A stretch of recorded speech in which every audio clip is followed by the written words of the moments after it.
कांग्रेस की सरकार के दौरान गरीबों का, छोटे निवेशकों का, बैंकों का हजारों करोड़ रुपए हड़प लिया गया था।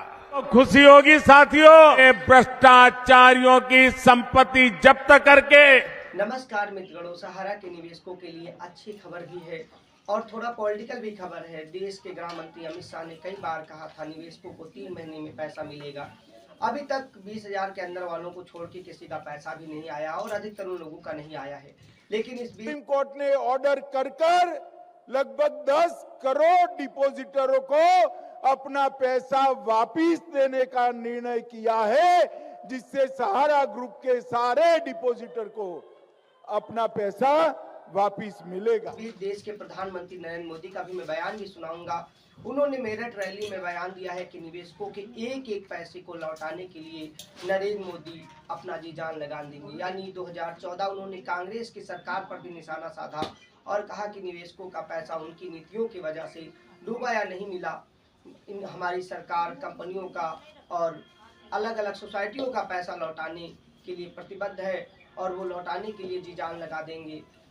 तो यानी कि यहाँ सोसाइटी का मतलब सहारा आ जाता है, पीएसएल भी अलग अलग चीजें आती हैं और बैंक का मैटर। अगर वाकई में प्रधानमंत्री ने मोदी की गारंटी के तहत कहा है तो तीसरी बार लग तो रहा है पूर्ण बहुमत से सरकार बन रही है। जो भी हो, अगर वाकई में ये सरकार रिपीट होती है दोबारा तो उम्मीद जगी है वाकई में, क्योंकि इससे पहले पीएम मोदी ने नहीं कहा था, गृह मंत्री अमित शाह ने कहा था, लेकिन इन चुनाव पर हमने भ्रष्टाचारियों की संपत्ति जब्त करके 17,000 करोड़ रुपए से ज्यादा मैंने उन जिनके पैसे गए थे उनको वापस लौटा दिया है। इन चुनाव पर हम इनके बयानों पर विश्वास कर भी सकते और नहीं भी कर सकते। जिनका पैसा गया है उनके पैसे वापस मिले, इसके लिए मैं लगातार काम कर रहा हूं। ईडी ने जो संपत्ति जब्त की है और अगर रिकॉर्ड मिलता है ये जिसके पैसे हैं उसी से पैसे गए हैं, तो मोदी आपके पैसे वापस दिलवाने के लिए जी जान से लड़ने वाला है। आपको जो लगे आप कमेंट करिएगा। वाकई में क्या इस बार सहारा के निवेशकों को पैसा मिल पाएगा? क्योंकि अब तो आचार संहिता है, लेकिन पैसा तो आना चाहिए था, क्योंकि लोगों की समस्याएं और चीजें ये किसी का पॉलिटिकल लाभ हानि वाला मैटर है ही नहीं। क्योंकि यहाँ तो लोगों ने जो पैसा जमा किया था उनके सोसाइटी से रिकवर हुआ है, उनका पैसा उन्हें मिलना है। यानी हमने किसी को उधार दिया या किसी को पैसा दिया तो समय पूरा होने के बाद उसे किसी तरीके से वापस कराना चाहिए। आचार संहिता इसमें आना नहीं चाहिए, लेकिन फिर भी जो चीजें हैं। लेकिन सहारा के निवेशकों को जो डूबते हुए को तिनके का सहारा है कहते हैं ना, तो इसलिए अगर आंदोलन से अलग इस जगह पर पीएम मोदी का बयान आया है, हालांकि बिना नाम लिए बयान आया है, और चिटफंड कंपनियों वालों को तो थोड़ा राहत की उम्मीद जरूर जगी है। क्योंकि इस मुद्दे पर प्रधानमंत्री कभी कोई वादा करता है तो उस पर जो है थोड़ा बहुत विश्वास भी होता है और चीजें भी होती हैं। हालांकि मोदी जी पे बात की जाए तो 370 समेत कई वादे किए थे, केवल एक को छोड़ के।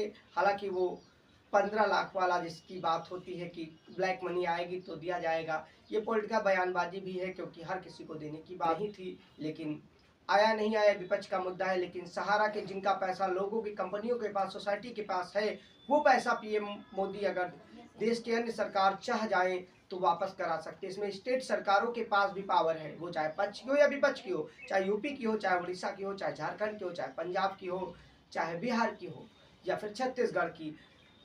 लेकिन इनके पास स्टेट के जो चिट फंड यानी कंपनियों के पैसे वाले कानून हैं, इन्होंने अब तक क्यों किया नहीं किया, और विपक्ष तमाम वादे और दावे पक्ष विपक्ष कर रहे हैं।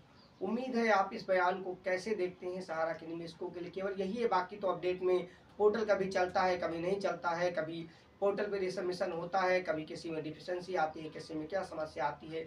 ये गोल गोल घनचक्कर की तरह घुमाने वाली प्रतिक्रिया जारी है। लेकिन पीएम मोदी के उस बयान को आपने सुना है और फिर से बयान को सुनिए और बताइए आपको वाकई में इनकी गारंटी पर भरोसा है या फिर नहीं है।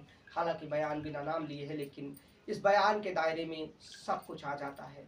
यानी कि जिन जिन लोगों का पैसा डूबा है, और सहारा का मामला 2009 से है, तो यहाँ 14 के पहले की पूरी बात वाली भी। बहरहाल अपनी राय कमेंट करें। हम आपको अन्य जानकारियों के लिए विशाल की रिपोर्ट